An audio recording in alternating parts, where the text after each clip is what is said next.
what we call the Sermon on the Mount, as he begins as the greater Moses, as the giver of the fullness of God's law, after Moses is given what can be maybe understood in a lot of ways as the external law.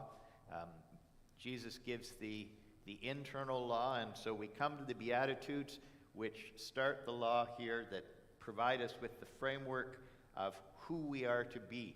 And we continue on, and we'll see through the rest of this particular discourse that what happens is Jesus Christ will give the law in its fullest sense. But as we look at what we're looking at today, we read this in Matthew chapter 5, verse 9.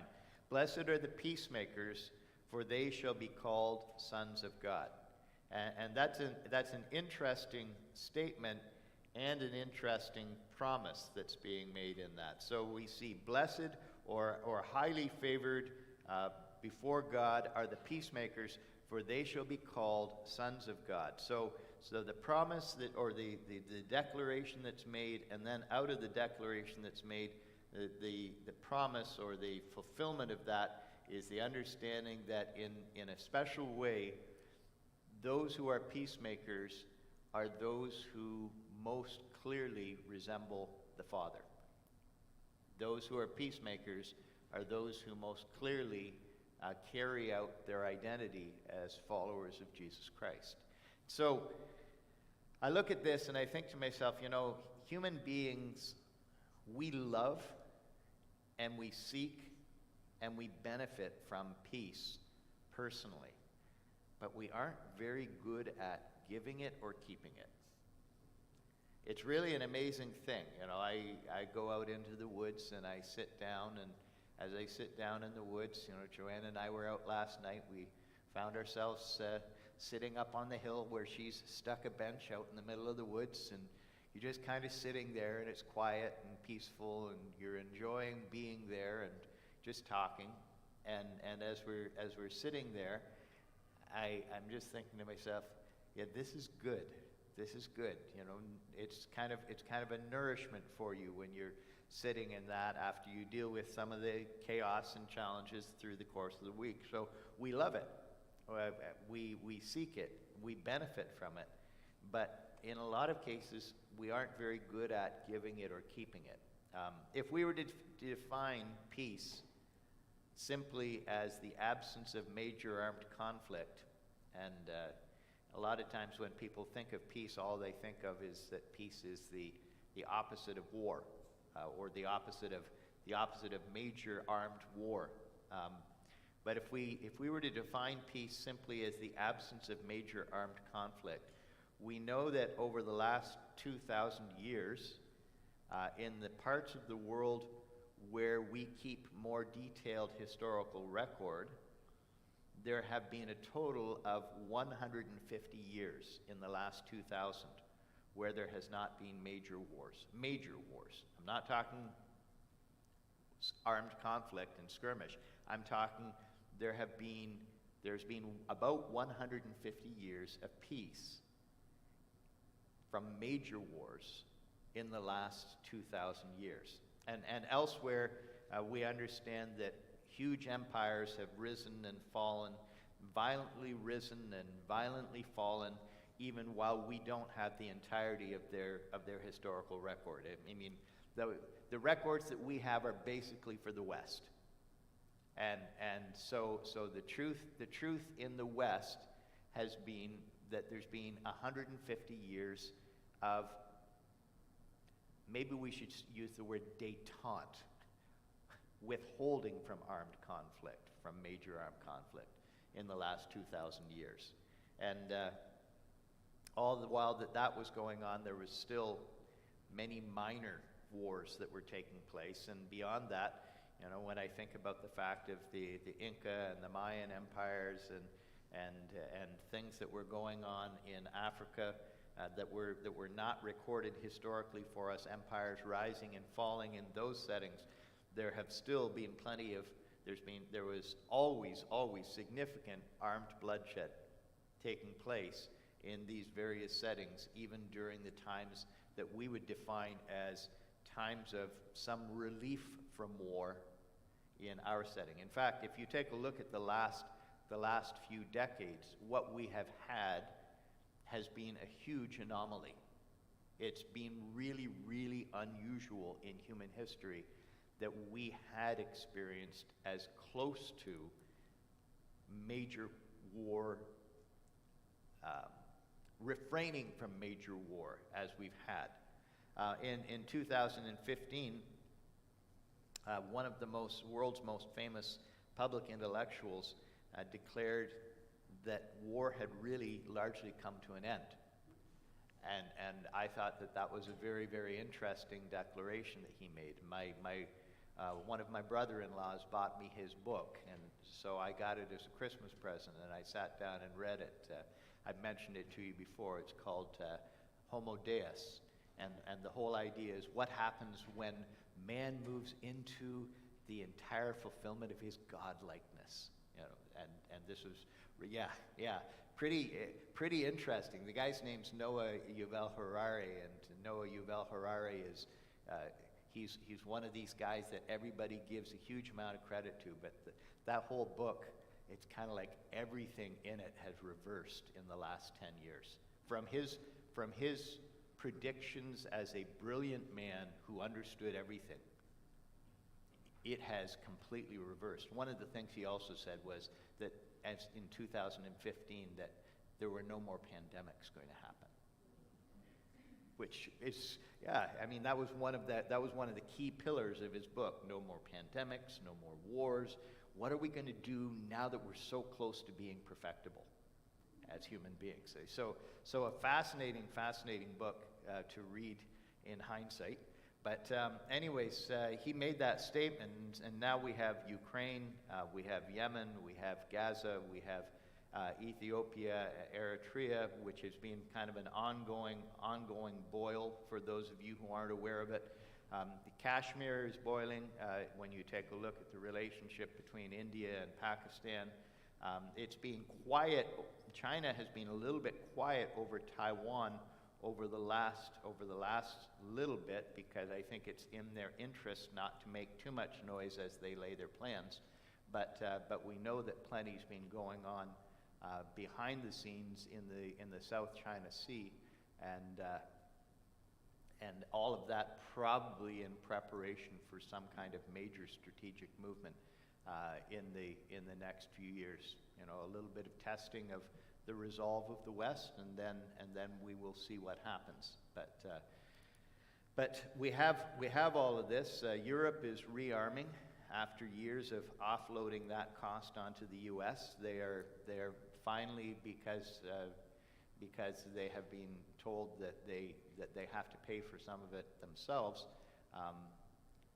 After initially scolding the U.S. in response to that, they've turned around and they've actually started to come back to what they had promised that they would do as far as their total dollars spent on rearmament. Iran and other bad actors are continuing to finance violent movements to keep the Middle East in turmoil. There has been some inability to finance those things as much as they would want because of some of the economic sanctions that have been put on Iran. But if you take a look at the whole thing, if you understand what's going on, or have a little bit of a broad picture of what's going on outside of what our media normally wants to spend its time on, you know that there is an awful lot going on in the broader world than we would typically see on our nightly news. If you want to know a little bit more about what's going on, probably BBC World Report is a better source of news for you than the CBC. BBC, the British Broadcasting Corporation, tends to kind of keep a broader picture as to what's going on in the world. So you go to BBC and they've got all sorts of information about the various regions of the world and what's happening. But that's all international. It's between nations and ideologies at this enormous, visible, when it's reported, level. And understand, too, there's plenty of stuff that people don't really spend a whole lot of time reporting in our circles and where we get our news. So, for instance, maybe some of you are aware that Nigeria has had somewhere in the neighborhood of 7,000 Christians murdered over the course of this past year. Typically, and you think about that, that's an average rate of 35 Christians a week being murdered by Boko Haram, with next to no coverage in the West. This is, we hear very little about what's going on in a country like Nigeria because it doesn't actually fit with our economic or financial interests. So therefore, that sort of stuff is kind of off the radar for us. But we see all of this, and we understand that peace is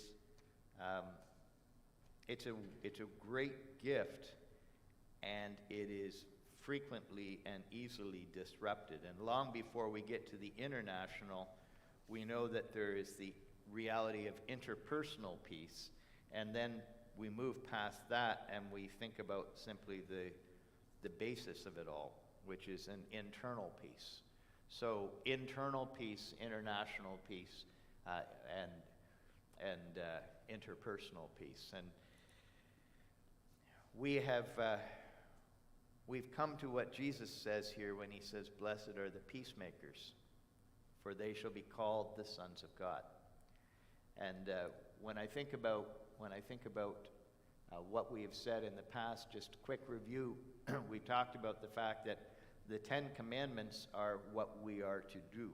The Ten Commandments, as given to Moses, were the externals, and they were to provide boundaries on behavior and some degree of direction and behavior when it came to the people of God as they lived in a way that was unique and unusual before the world around them. This was part of what it meant that Israel was supposed to be a light to the Gentiles. They were supposed to be a light to the nations by the fact that they lived in a way that brought God's blessing to them as a country, and they then extended to the world around them the understanding that following God was good. Now, we come to the Beatitudes, and the Beatitudes are not so much what we do, but they are what? The Beatitudes, the 9 Beatitudes, the 9 sayings are what? Okay, what we are to be. So we're moving from what we are to do to what we are to be. And I'm going to keep kind of reviewing stuff like that, just because if you walk away with at least something that stays in your mind out of the Sunday school class, I like it to be the fact that you kind of have a general big picture of it. I know that there are people who, as we've studied different things over the years, they've grabbed a slogan that I've repeated again and again related to a particular study that we've done, and that's stuck in their mind as something that kind of tells them, okay, so yeah, Hebrews is about Jesus Christ, the high priest of a new and better covenant, and people hold on to things like that, and hopefully it kind of helps a little bit as we look at Scripture. But here we're looking at the law written on our hearts, and as we look at the law written on our hearts, internal, by the greater lawgiver who is prophesied in Deuteronomy chapter 18, Jesus says to us, "Blessed are the peacemakers, for they shall be called sons of God." And when Jesus tells us who we are to be, this beatitude is one that makes it clear to us that we are to be like Jesus. In a couple of months, we're going to hear very regularly Isaiah chapter 9, verses 6 and 7. Does anybody want to try and quote it? If you don't want to quote it, go ahead and turn to it and read it for me. Isaiah chapter 9, verses 6 and 7. "For unto us a child is born, unto us a son is given, and the government shall be upon his shoulders, and his name will be called Wonderful Counselor, mighty God, everlasting Father, and Prince of Peace. And we come to that final phrase, and it says, "And of the end of his kingdom, of his government shall be of the end of his kingdom there should be no end." I'm sorry, I'd have to go back to check on that one, but it talks about the fact of it all there being no end, that there's going to be an eternal reign under the one who is the Prince of Peace. And I want you to turn over for me to Ephesians chapter 2. Ephesians chapter 2. Because it lays out for us exactly who Jesus is and the nature of his mission as God became a man and dwelt among us. In Ephesians chapter 2. So Jesus comes into the world, and as Jesus comes into the world, as the Son of God takes on humanity and is the God-man, it says this in Ephesians chapter 2, beginning at verse 12. It says there, "Remember that you were at that time separated from Christ, alienated from the commonwealth of Israel, and strangers to the covenants of promise, having no hope and without God in the world." And Jesus at this point is speaking to those who are not Jewish by birth, but have come to Christ. And as he talks to these people who are Gentile believers, he describes them as separated from Christ, alienated from the commonwealth of Israel. In other words, alienated from those who were in covenant with God, strangers to the covenants of promise, not receivers of the benefit and the blessing of God because they were apart from them, having no hope and without God in the world. But now, in Christ Jesus, you who once were far off have been brought near by the blood of Christ. For he himself is our peace, who has made us both one, and has broken down in his flesh the dividing wall of hostility, by abolishing the law of commandments expressed in ordinances, that he might create in himself one new man in place of the two, so making peace, and might reconcile us both to God in one body through the cross, thereby killing the hostility. So what do we have a picture of here? I know that this is a lot of words that Paul's saying here, but what do we have a picture of here of what Jesus Christ did in his death? There's two reconciliations. What are the reconciliations that Jesus Christ, the Prince of Peace, made?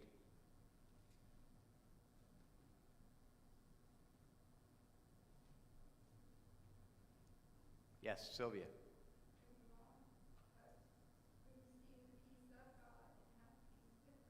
Okay, so you've got part of it there. Yeah, there's the whole issue of the fact that what's happened is where sin was a dividing wall of hostility, where what happened is because we had committed an act of war of rebellion against God, Jesus, God himself, took on the punishment for that act of rebellion so that we're reconciled to God. What other reconciliation does he talk about here? Okay. Okay, brought us under the promises and blessing of God. Yeah? Pardon? He's talking here about reconciliation between people too, right? He says, making of two one new man. So what we have here as we take a look at this is we have the fact that where there had been the separation between Jew and Gentile, there had been the separation between those who were inside and outside of the covenants. Now what's happening is both are being brought together in the covenant so that there's the formation of a people of God who are reconciled to each other. So there's reconciliation man to man and reconciliation God to man. And so this is the picture that's given to us of what Jesus Christ does here. Now, as we come back to Matthew then, we look at this, and one of the things that you'll notice here is that the commendation that's made when it says, "Blessed are the peacemakers," the commendation made here isn't "Blessed are the peaceful," or even "Blessed are the peacekeepers." So I want to ask you this, and I want you to think about this. What does it mean to be a peacemaker? What would it look like? Pardon? Okay, one who reconciles people, one who brings people together. And you look at it, and literally it says one who is a doer of peace or one who is a maker of peace. And we know that this is far more than one who is an avoider of conflict. How many people think that it's more likely if you ask somebody about peace that they'll basically define something like, "I'm going to stay out of it. I just want peace, so therefore I'm going to stay out of where there's conflict." And as you take a look here, when you think about what it means to be a peacemaker, when it says, "Blessed are the peacemakers," it presumes conflict. Blessed are the peacemakers presumes the existence of the fact that there is conflict. And then, after having presumed that there is conflict, the peacemaker is one who's involved in the actual construction of peace where conflict exists.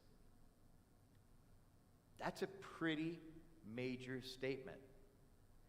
Blessed are the peacemakers. Blessed are those who do peace.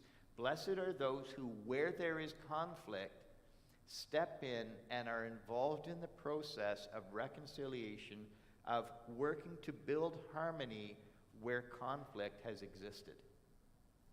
So Jesus is not talking about something small here when he talks about what it means to be a peacemaker. He's not simply saying, "Blessed are those who keep to themselves and stay out of trouble." He's saying, "Blessed are those who are prepared to wade into circumstances where there is trouble to try and help fix it, to try and bring people together, and to work to make things good." And this is hard. Why? Tell me why it's hard to be a peacemaker. Yes, Sylvia. Because I'm human. Because of the fact that I'm not necessarily someone who's inclined toward peace other than in a selfish way. I'm not inclined toward being someone who makes peace.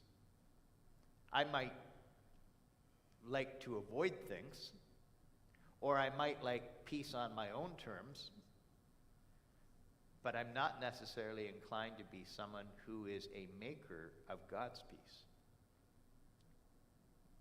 Why else? Yes? You can't change people's hearts. Okay. There is the reality of the fact that when you stop and you think about what it means to be a peacemaker, there's the fact that people stubbornly cling to what they want. I stubbornly cling to what I want. There's stubbornly clinging to a position that I've taken or a misunderstanding that I've cultivated. There's a circumstance that I'm aware of right now, not in the church family, but in other circumstance where I have been kind of put into the middle of it and I'm involved. And what's happened is, I would say that there is probably some degree of misunderstanding in the circumstance, but the two parties are both so convinced of their own right perception of the circumstance that they won't give it up for blood or money. It's kind of like, I'm holding on to my perception of this circumstance.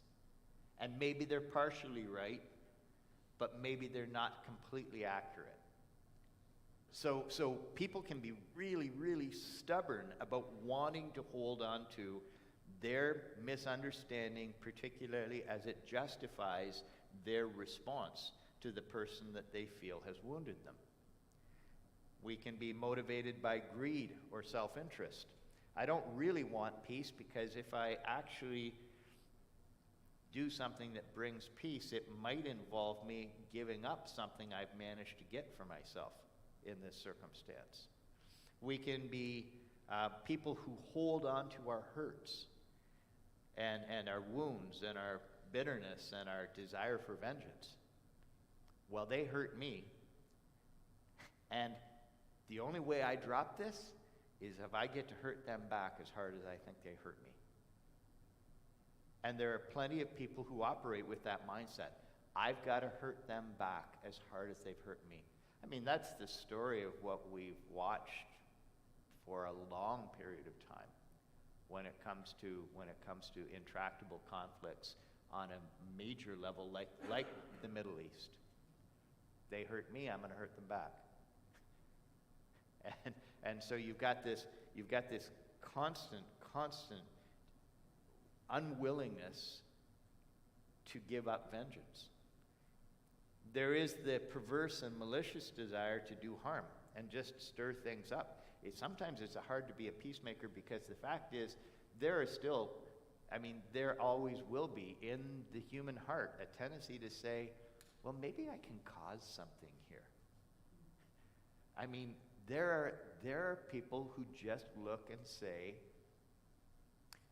it's too peaceful right now. I'd like to make something happen. And I honestly, you might be surprised when I say that, but I honestly think that there are people who just, out of sheer malice, think to themselves, I think I can cause something here.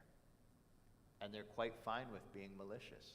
So we've got all of these things that mean that it can be very, very difficult to be involved in being peacemakers. And I want to just take a moment and I want to think about the scope of peacemaking and of what it means for us then to be people who are peacemakers. And as we think about what's said here, we have to start with Christ. As far as being, and I'm not saying that someone will never be a peacemaker if they're not a Christian. But I'm saying that ultimately, if we want to root it in its foundation, if we want to root it in its basis, and if we want to make it something that is actually lasting and ultimately eternal in its form, for us to be peacemakers, we start with Christ. We start with the Prince of Peace and his reconciling work. And we come back to, and I want you to take a look back again with me at Ephesians chapter 2. And I think Ephesians chapter 2 is a very, very good one for us to consider from the perspective of how do I, in heart and mind, be someone who participates in being a peacemaker? How do I be someone who is highly favored by God because I am actually living out the resemblance of Jesus Christ? Well, let's understand what Jesus Christ calls us to be and who Jesus Christ has been that we are seeking to imitate. Again, and I'll just look at verses 13 through 15. Now in Christ Jesus, you who once were far off have been brought near by the blood of Christ. What does it mean to say that we have been brought near by the blood of Christ when you think about this in peacemaking terms? I want you to think about this in the most human of understandings, the most real, personal understanding of what this means about Jesus. In order to be a peacemaker, Jesus was willing to do what to make peace? Pardon? He was willing to die to make peace. So you look at that and we stop with this reality, and it's a good thing for us to think about Jesus at his most human. What happened was he looked at this peace and he said, this peace matters enough that I will sacrifice everything of whom I am in order to give peace. I will die to bring peace. For he himself is our peace, who has made us both one and has broken down in his flesh the dividing wall of hostility, by abolishing the law of covenants expressed in ordinance, that he might create in himself the one new man in place of the two, so making peace. And so our picture of Christ, as we take a look at it, and as we consider what it means that Jesus Christ is a peacemaker, is that he is someone who is prepared to give up entirely his rights. He is prepared to be one who entirely sacrifices who he is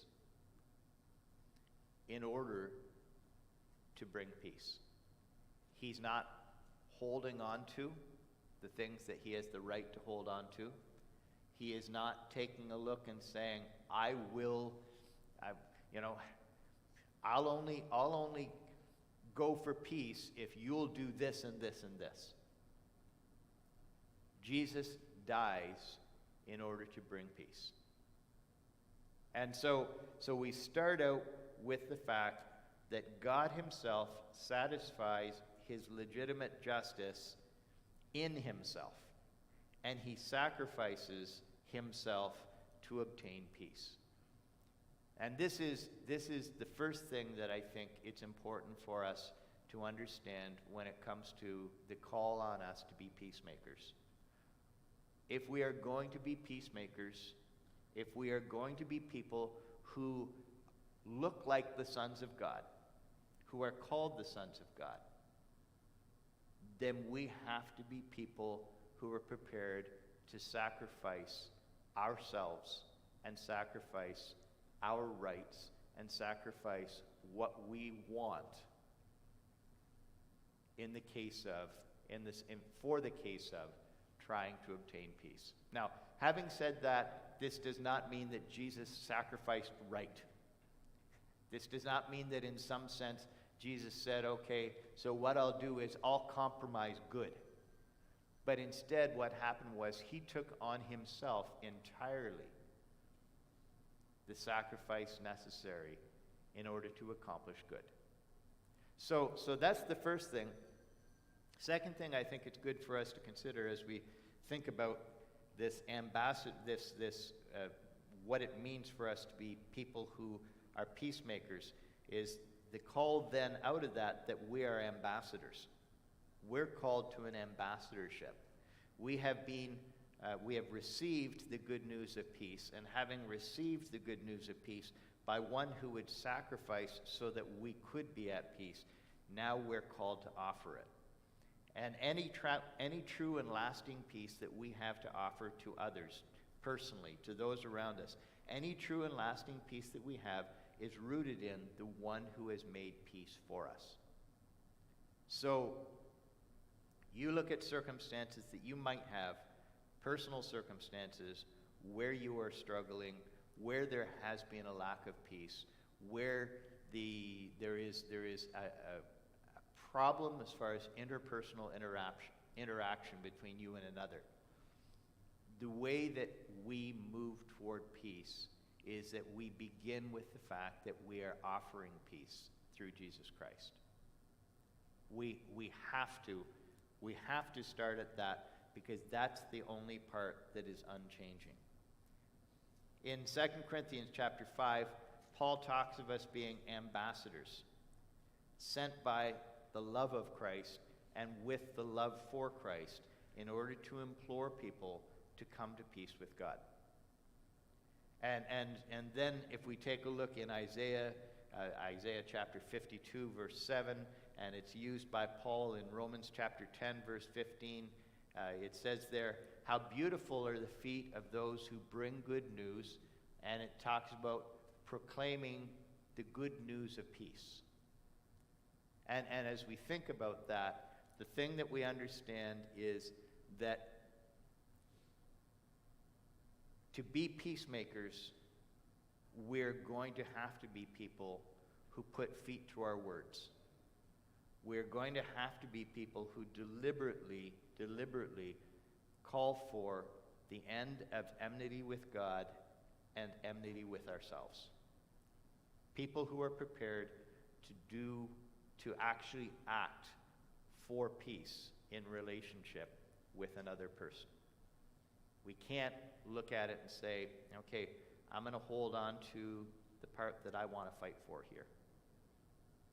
We have to look at it and we have to say, I'm going to reach out and I am going to be a person who puts feet to my belief in peace. And in Ephesians chapter 6, you probably remember where it says there that it says, as it talks about being properly clothed for the spiritual battle. One of the things that it says there, it says feet shod with the preparation of the good news of the gospel of peace. Feet clothed with the good news of peace. And so we see this call on us that we are to be people who are deliberately then acting as representatives of, as ambassadors for Jesus Christ in the call to peace. And the final thing that I want us to think about when it comes to the scope of peacemaking is this. There is for us the fact that we come with the good news of Christ, and there's the fact then that there must be this person-to-person extension of peace. What the gospel brings is peace with God that is then manifested as peace toward each other. And when we think about the description that's made for us of what heaven will be, of the eternal state, heaven and the eternal state, frequently we see the words shalom and we see the word sabbath that are related to this. And both shalom and Shabbat or sabbath, they're about the fact that we have peace because all is as it should be. This is what the eternal state is going to be. We will have peace because all is as it should be. We will have rest from fear. We will have rest from danger. And we will have rest from the frantic need to fix because all has been fixed. And so for us, when the call is made to us, blessed are the peacemakers, for they shall be called the sons of God, we understand that if we're going to live as citizens of heaven, we are to be reconcilers. We're to be people whose inclination is to be reconcilers with others, with no delight in division, no delight in strife, no delight in bitterness, no delight in tribalism, no delight in triumphalism. And so my question for you is this, as we think about these words where it says, blessed are the peacemakers, for they shall be called the sons of God. Two questions. First question I'm going to ask is this: with whom do I need to make peace? With whom do I need to be an ambassador for Jesus Christ, a gospel reconciler who is seeking to make peace, both peace with God and peace with me? And the second question that I'm going to ask is this: is there a circumstance in which I should be and have place to be a reconciler that's not between me and somebody else? Is there a circumstance where maybe I see two people who are at war, and as I see those two people at war, I have a significant place in both those people's lives? Is there a place where I should be functioning as a reconciler between people who need to come to peace? And I think that these are good ones for us to consider. You know, is there someone that I need to make peace with, and are there people that I need to make peace between? And as I do this, I understand that this is part of fulfilling what it means to look like Jesus Christ. Because Jesus Christ says, or because Christ says, they shall be called the sons of God. The peacemakers are those who are going to actually carry the resemblance of Jesus Christ into a world that is not characterized by peace. So that's, we'll leave it at that. And let's have a word of prayer. And if you want to talk about it more, let's talk about it more later. Okay. Father, thank you for your goodness to us. We thank you for the fact that your Son, Jesus Christ, is the Prince of Peace, and the fact that he has made peace. And Lord, as Christ has made peace for us between you and us, and peace for us between others who are part of the covenant with us. We thank you for the peace that we have through Jesus Christ. And I pray that we would be people who are characterized by being peacemakers. Help us to be people who seek to actually do and to build peace between those who are in conflict. And help us to seek to build peace when we find circumstances where there is conflict between us and others. And in all of this, may the good news of Jesus Christ be what stands at the base for all of it. I pray this in the name of your Son, our Savior. Amen.